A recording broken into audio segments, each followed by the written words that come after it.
ओम शांति। प्रजापिता ब्रह्मा कुमारी ईश्वरीय विश्वविद्यालय की ओर से परमपुरी भवन मानस कुंज सेंटर से आप सभी के लिए ये 7 डेज कोर्स का प्रोग्राम बनाया है। इसमें आप सभी को 7 दिन के कोर्स में आपकी पहचान दी जाएगी, स्वयं परमात्मा का परिचय और कैसे हम जन्म मरण में आते 84 जन्म लेते हैं। तो ऐसे बहुत सारा ज्ञान आप सभी को दिया जाएगा। तो आज का जो ये लेसन है कि हम कौन हैं, तो पहला लेसन आज हम आपका शुरू करते हैं।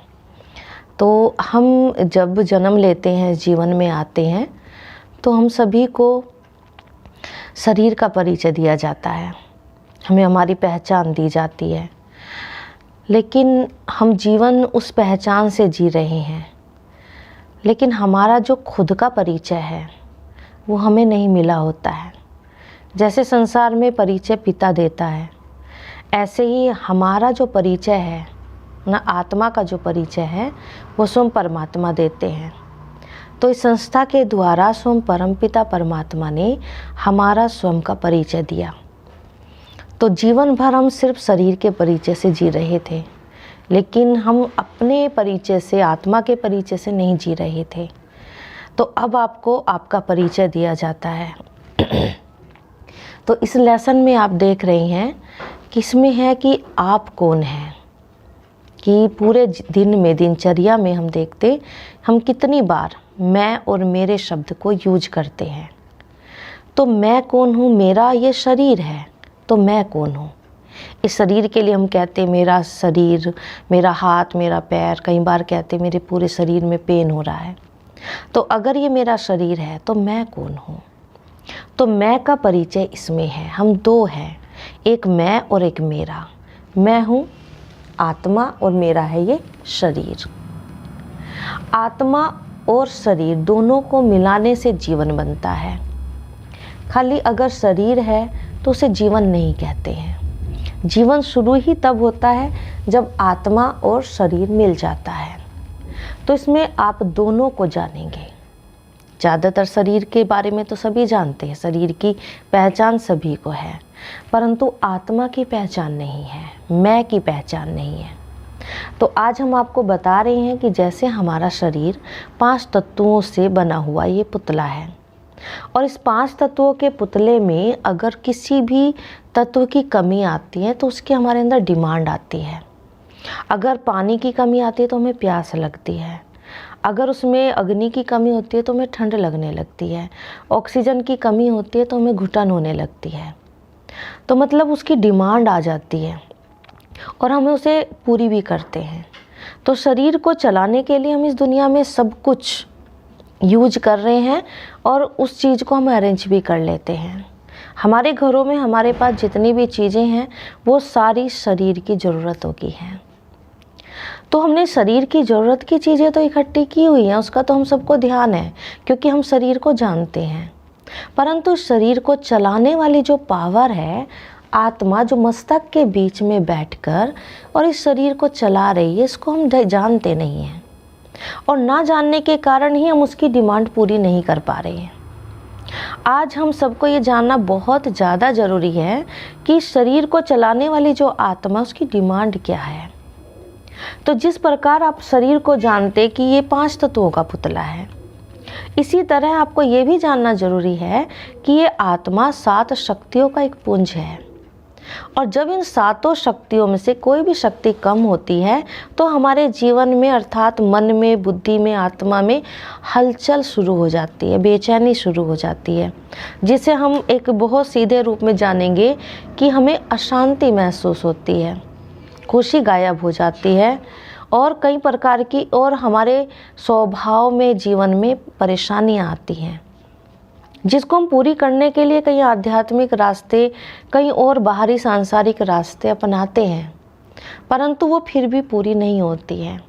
तो उसके लिए हमें बेहद ज़रूरी है जानना कि आत्मा की डिमांड क्या है और वो पूरी किससे होगी। तो आत्मा की डिमांड है कि जब हमारे अंदर से, क्योंकि आत्मा शांति की बनी हुई है, तो जब उसमें शांति खत्म होती है तो उसमें अशांति पैदा हो जाती है, हम अशांत हो जाते हैं। सब कुछ प्राप्त करने के बाद भी हम अशांत हो जाते हैं। तो इसलिए उसे शांति चाहिए, क्योंकि आत्मा शांति की बनी हुई है। आत्मा को सुख चाहिए।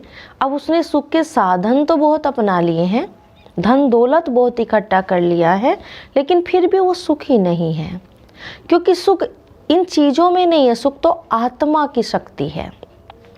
तो हमें उस आत्मा की शक्ति को अरेंज करना है।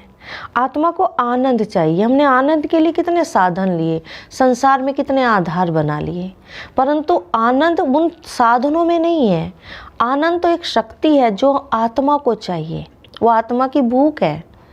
आत्मा को ज्ञान चाहिए, सुख चाहिए, प्रेम चाहिए, आनंद चाहिए, पवित्रता चाहिए, शांति चाहिए और शक्ति चाहिए। ये आत्मा की डिमांड है। आज चाहे बच्चा है, बूढ़ा है, जवान है, अमीर है, गरीब है, कोई भी है, किसी भी धर्म का है, किसी भी एज वर्ग का है, लेकिन हर एक को शांति चाहिए, सुख चाहिए, खुशी चाहिए, सब चीज़ें चाहिए। तो ये मिलेंगी कहाँ से, तो वो हम आपको बताएंगे। तो ये जब ख़त्म होती है तो हमारे अंदर इनकी डिमांड आई।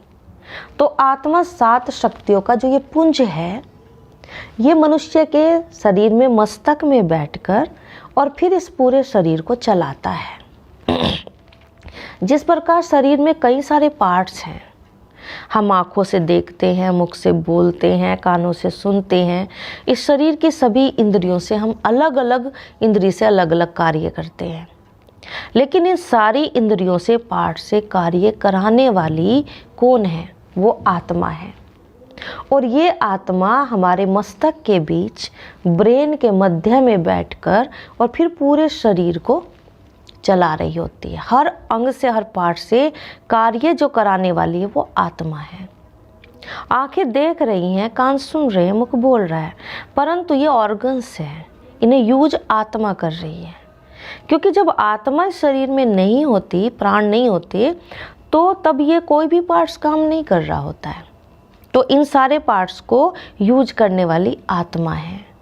जैसे हम इस मकान में रहते, घर में रहते हैं, तो हम घर को क्या कहते हैं? मेरा घर है, मेरे घर का ये एड्रेस है। लेकिन मेरी पहचान अलग है।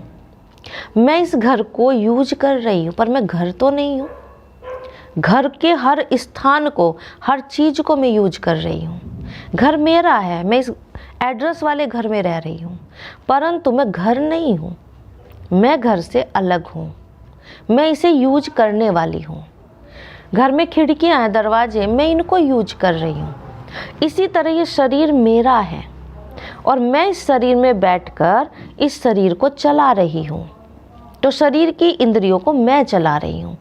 अब मैं इन इंद्रियों के द्वारा, शरीर के द्वारा जिस भी प्रकार के कर्म करती हूँ, वो कर्म ही मुझ आत्मा पे लेप बनकर चढ़ जाता है, अर्थात उसमें जमा हो जाता है, और उन्हीं कर्मों से फिर मेरी पहचान बनती है।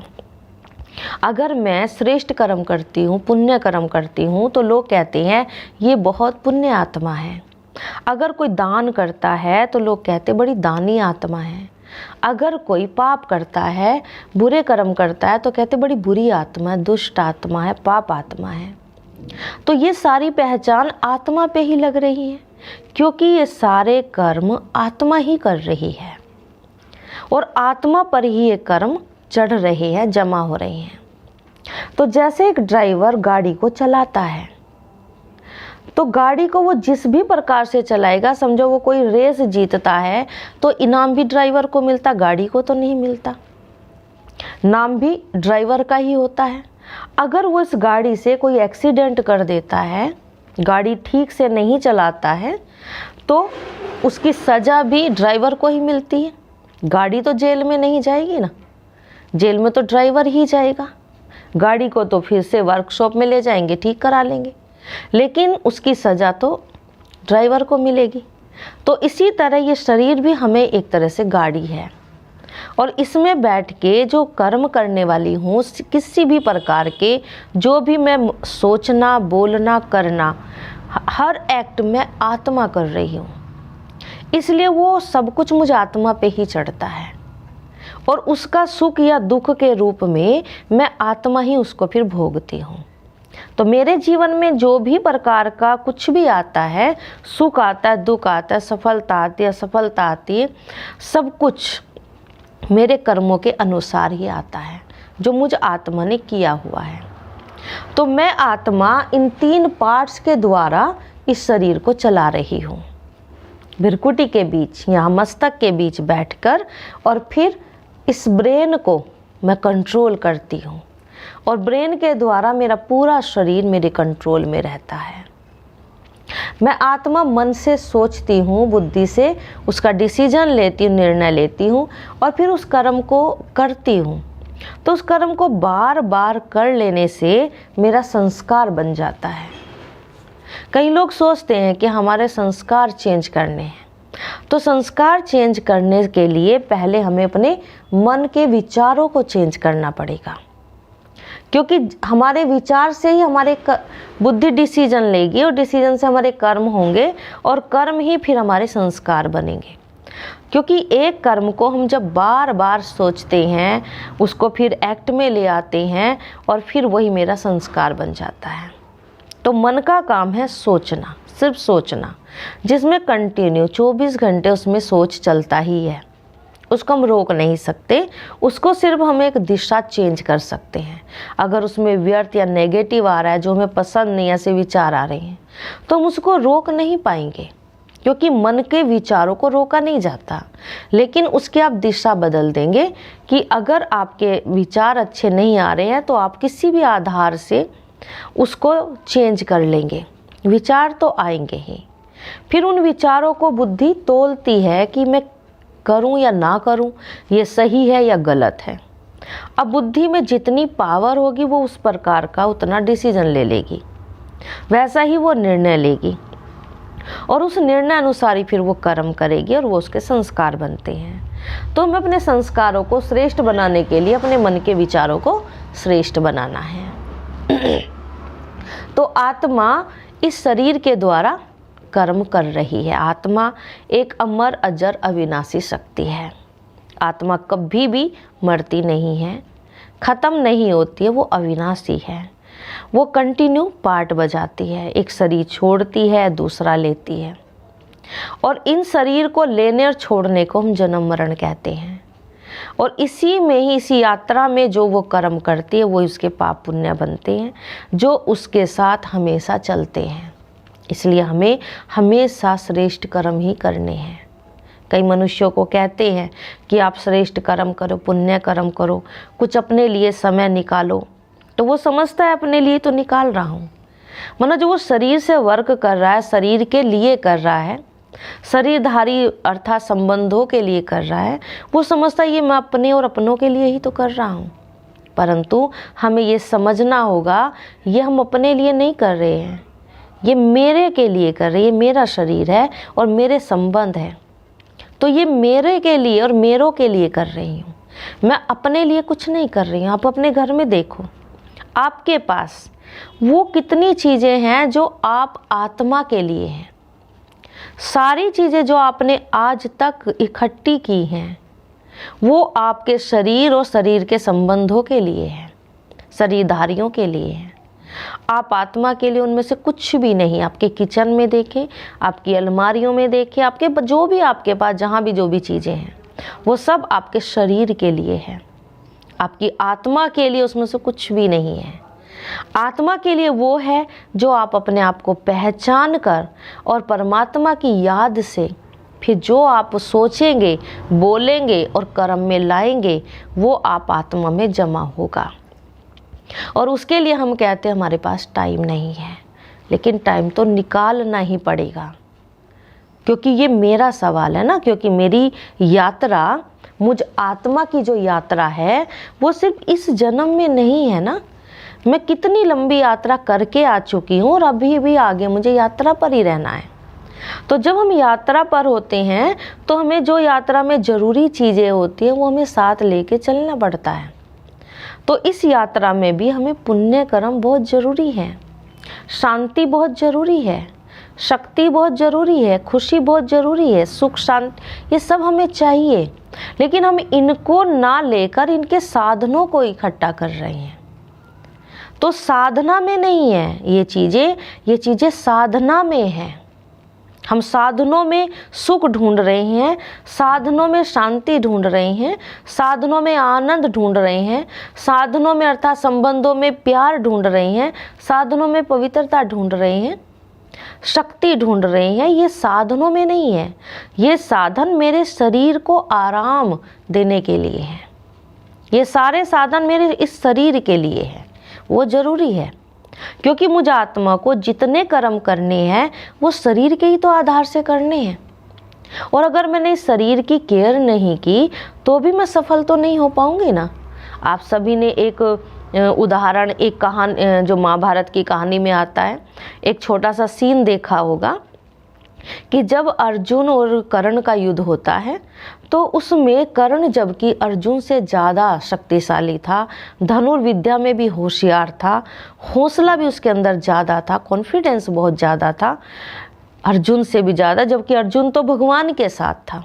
लेकिन कर्ण अकेला होते हुए भी उससे भी ज़्यादा बलशाली था, धनुर्धर था। लेकिन फिर भी कर्ण अर्जुन से हार क्यों गया? उसका कारण ये नहीं है कि भगवान उसके साथ, वो तो है, ठीक है, वो भी एक हम मान सकते हैं, लेकिन उसकी अपनी भी एक पर्सनल प्रॉब्लम थी जिस कारण कर्ण अर्जुन से हारा। उसका कारण था कि उसका जो रथ था वो कीचड़ में धंस गया। उसकी बाजुओं में ताकत है, उसके अंदर हौसला है, परंतु जिस रथ पे बैठ के उस युद्ध को वो जीतने के लिए निकला था वो ही रथ कीचड़ में धंस चुका था और इसलिए उसे रथ से उतरना पड़ा और तब तक वो हार गया। कारण बन गया ना रथ। तो ये शरीर क्या है? हमारा रथ है और मैं आत्मा इसका रथ ही हूँ। अगर मैं केयरलेस हो जाती हूँ, ज्ञान ये नहीं कहता कि आप इस शरीर की संभाल नहीं करो, आप धन नहीं कमाओ, आप संबंधों को नहीं संभालो, आप शरीर को नहीं संभालो, ज्ञान ये नहीं कह रहा है। ज्ञान कहता है इसे करते हुए भी आप अपनी तरफ भी ध्यान दीजिए। तो ये शरीर है हमारा, इस शरीर को रथ कहते हैं और आत्मा को रथी कहते हैं। तो आत्मा रथ इस रथ को चला रही है, तो हमें दोनों का बैलेंस रखना है। जितना ध्यान हम शरीर और शरीर के संबंधों पे दे रही हैं, शरीर की सुविधा साधनों पे दे रही हैं, उतना ही ध्यान हमें आत्मा पे भी देना है, क्योंकि आत्मा को भी आगे की भी यात्रा करनी है। आत्मा की यात्रा सिर्फ इस शरीर तक ही सीमित नहीं है। तो इसलिए आज आपने पहचाना कि मैं एक आत्मा हूँ और मुझ आत्मा का जो रूप है वो ऐसा है जैसा आसमान में सितारा चमकता है, एक स्टार है, और वो स्टार मस्तक में बैठ के तब शरीर को चला रहा है। अब कई लोग कहते हैं आत्मा हृदय में होती है, आत्मा नाभि में होती है, लेकिन नहीं, आत्मा मस्तक के बीच ही, इसीलिए हम यहाँ तिलक लगाते हैं।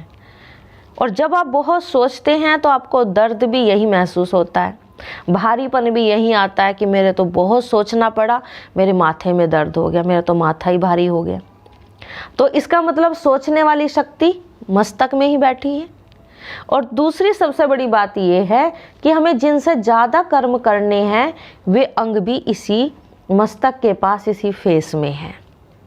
और शरीर का जो सबसे मुख्य पार्ट है, जो इस शरीर को चलाने वाला मुख्य पार्ट है, वो हमारा ब्रेन।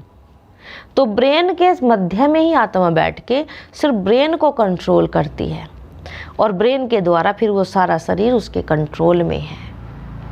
तो हमें हर कर्म करते हुए इस बात को ध्यान में रखना, अपनी पहचान के साथ जीना है कि मैं एक श्रेष्ठ आत्मा हूँ, मैं एक शांत आत्मा हूँ, एक पवित्र आत्मा हूँ, मैं एक सुखी आत्मा हूँ, एक महान आत्मा हूँ, परमात्मा की संतान हूँ। जब मैं अपने आत्मा के श्रेष्ठ सोमान में रहती हूँ तो मेरी शक्तियाँ वही कार्य में आ जाती हैं। तो जितना हम चिंतन करते हैं मैं शांत आत्मा हूँ, पवित्र आत्मा हूँ, तो वही वाइब्रेशन मेरे ब्रेन में, मेरे शरीर में और फिर मेरे आसपास फैलने लगते हैं। तो इसलिए मुझे आत्मिक स्थिति में रहना ज़रूरी है। तो ये आज आपका लेसन आत्मा का हुआ। ओम शांति।